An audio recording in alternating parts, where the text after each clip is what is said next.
This little story comes from Central Florida, the University of Central Florida. Evidently, they didn't like a certain professor because of something he tweeted, and so they fired him. And he's fighting back, and guess what? I think he's going to win. Hello out there. I am trying to get through. With his powerful brainwaves cradled in the warmth of reasoning, it's time for Johnny Walker Dread to straighten you out on a thing or two. Emanating all the way from exciting Las Vegas, Oklahoma, it's the Johnny Walker Dread Show. All right, the headline here doesn't exactly tell us everything, but it gets us partway there. Central Florida professor fired for disputing systemic racism and white privilege fights back and files lawsuit. Now, as we read this story, you need to keep in mind the University of Central Florida is a public institute. It is not a private university. Charles Negy, a University of Central Florida professor at the center of a year-long saga, is fighting back after he was fired for speaking out against the notion of systemic racism and white privilege. Okay, so let's go ahead and play this video here. It's very short. And in terms of, the pure mistreatment of a faculty member by a university, this is one of the worst cases I have seen. And, not only because he was punished in retaliation for his protected tweets, but also because when they decided to punish him, they decided to treat him like less than human. And their treatment of him, I think, really speaks to this broader trend of how we dehumanize people we disagree with. We don't only say, oh, I think they're wrong, or even, wow, I really don't like what they have to say. We say, you know what, they're no longer a person to me, and what happens to them doesn't matter. And I think that's really evident in the University of Central Florida's treatment of Charles Negy. I think that since 2020, it has been very much focused around these issues of racial tension and people who say anything that diverges from what has kind of become the official orthodoxy on campus, which is, not only that racism is a terrible thing that we should all be concerned with, which I think all, good and moral people can agree on, but that America is a systemically racist country. And if you don't believe that, then you are a racist. All right, let's read on. Negy was eventually given his job back when an arbitrator ruled he did nothing wrong, and he filed a lawsuit last week accusing the university's Board of Trustees of violating the First and 14th Amendments, along with negligence, abuse of process, and intentional infliction of severe emotional distress. Now, I know what you're thinking. Oh, come on. They always put that into these lawsuits. Wait till you hear what happened to him. Hey, you might go back and say, oh, he definitely deserves every dollar he can get. How would you like to have been in on that arbitration, right? The arbitrator turning to the university and saying, like, he didn't do anything wrong. What's the university going to say? Like, oh. When the arbitrator basically just says, sorry, he did nothing wrong, that's pretty bad. Because arbitrators are supposed to sort of like meet you halfway, but the arbitrator said, nope. So the next paragraph is what we played in the video, so I'll skip it. He's a psychology professor. Cornell Law School professor William A. Jacobson, who founded both the Legal Insurrection Foundation, interesting, and criticalrace.org, has been an outspoken opponent of critical race theory and diversity, equity, and inclusion training, DEI. My next video, we're going to talk about DEI and what it's doing. Charles Negy, in many ways, is the poster child for what goes wrong when DEI takes over a campus, what goes wrong for free speech and for academic freedom. Earlier this month, Jacobson started the Equal Protection Project, a new initiative to battle racial discrimination in the workplace. He has been chronicling Negy's ordeal since the professor sent a pair of tweets in the summer of 2020 at the height of racial tensions in America following the death of George Floyd in police custody that questioned the belief of systemic racism and white privilege. And now they spell it Nagy. I'm sorry, Charles. who is white, asked in a tweet that is no longer available if African Americans as a group had the same behavioral profile as Asian Americans, on average, performing the best academically, having the highest income, committing the lowest crime, etc., would we still be proclaiming systemic racism exists? Okay, it's a question you can ask. Keep in mind, you might not like it, but these are institutions of higher learning. They're supposed to be bastions of free thought. And while maybe this tweet comes off as overly harsh or stereotypical or whatever, it doesn't matter. We do have a First Amendment, and this is a public institution. The professor also tweeted, "Black privilege is real. Besides affirm action, special scholarships, and other set-asides, being shielded from legitimate criticism is a privilege. But as a group, they're missing out on much-needed feedback." I see nothing wrong with that tweet. What happened next was a tumultuous 3 years in which calls for his termination led to a month-long investigation that resulted in his firing. There were petitions, protests, and even a hashtag dedicated to the university dismissing Negy, over his tweets. This is really one of the worst examples I've seen where a university, to placate the mob and also because they don't like his opinions, really used the entire machinery of a major public university and taxpayer funding to go get this professor.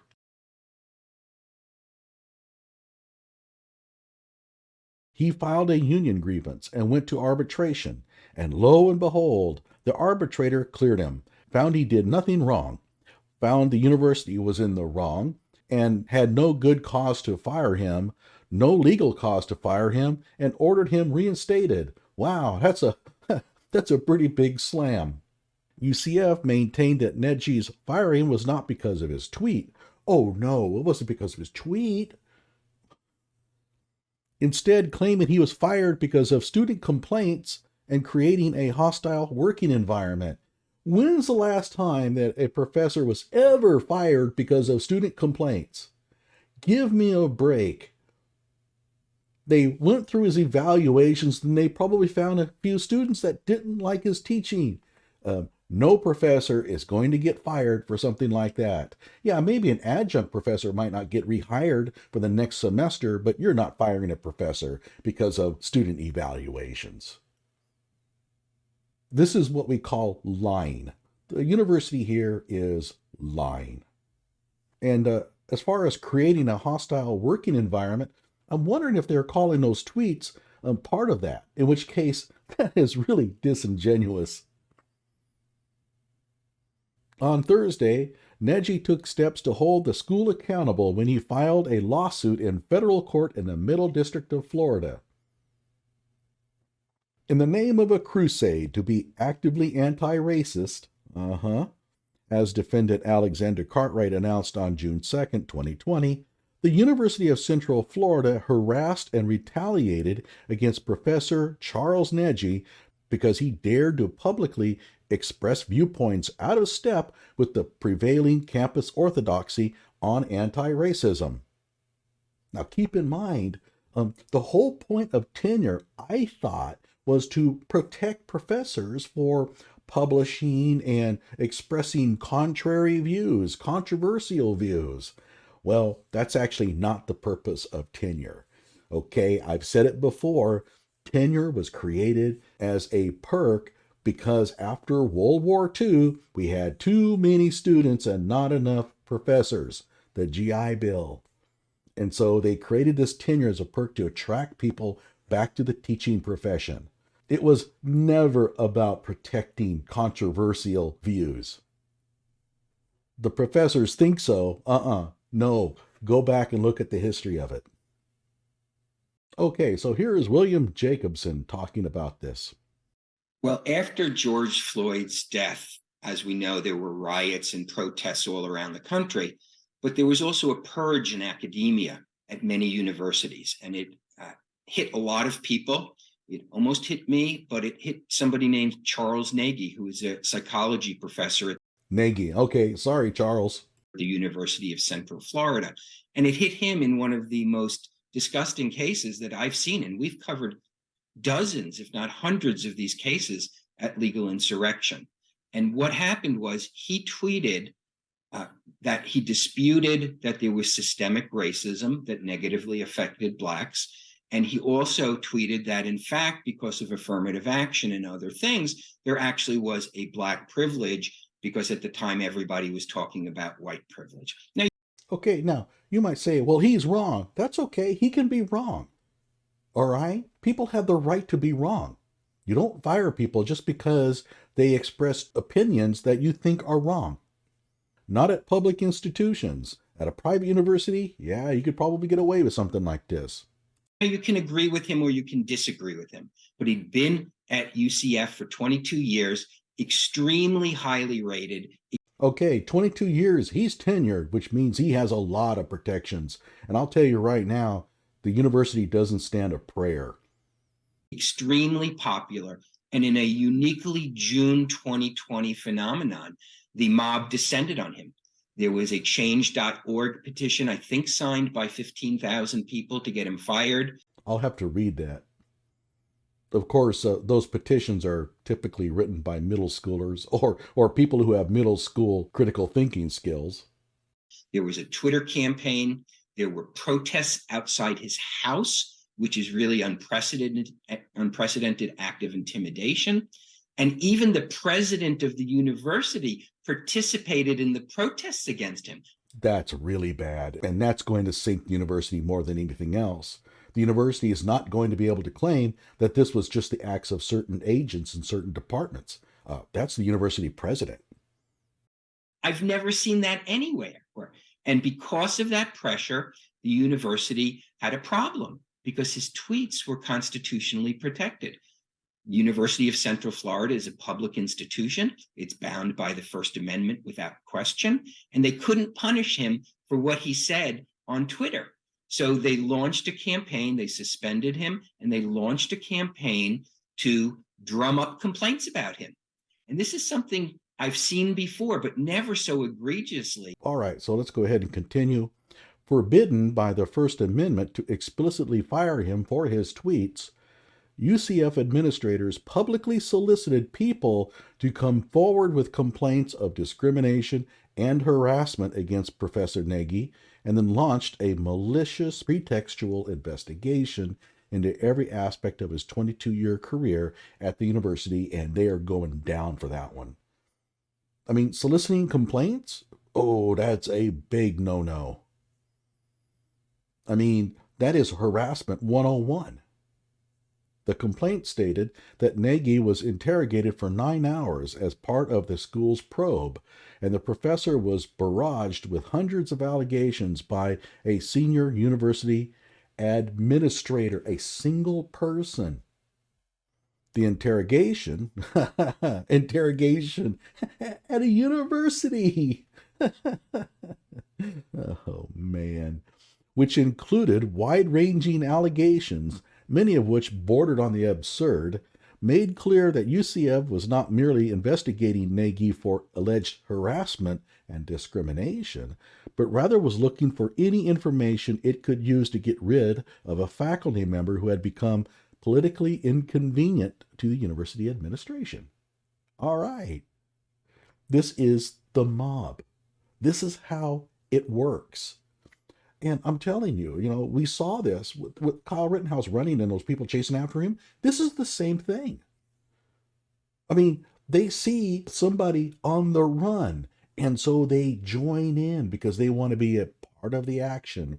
We saw the same thing with the shooting of Michael Brown in Missouri.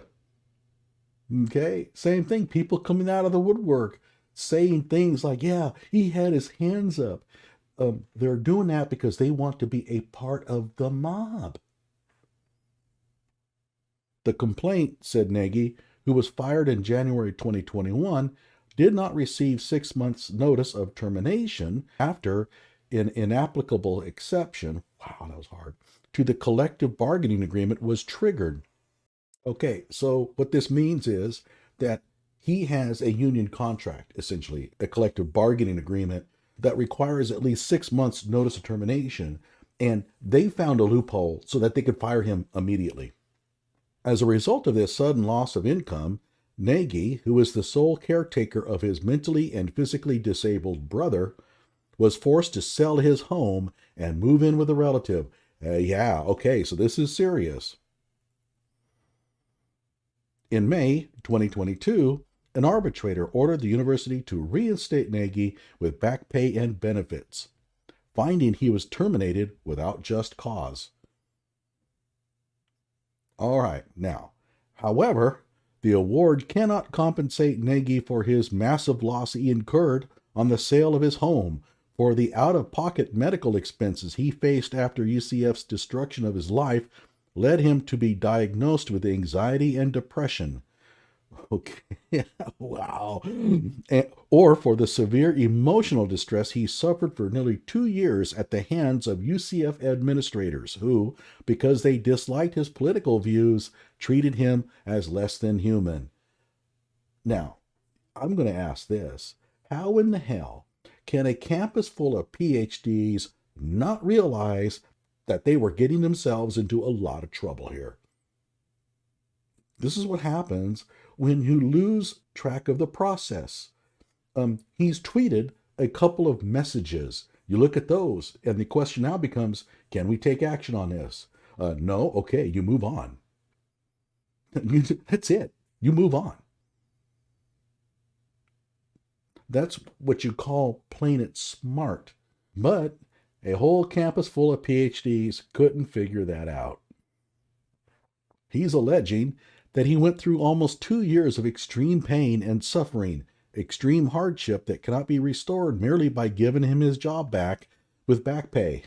That's true. Of course, the facts are going to have to come out, but based on what's been revealed so far, it does look like he has a very strong claim that he was subject to retaliation. Harris feels that Negy's lawsuit is particularly important because it isn't just about him. Absolutely. And being awarded his job back through arbitration doesn't change the university's actions.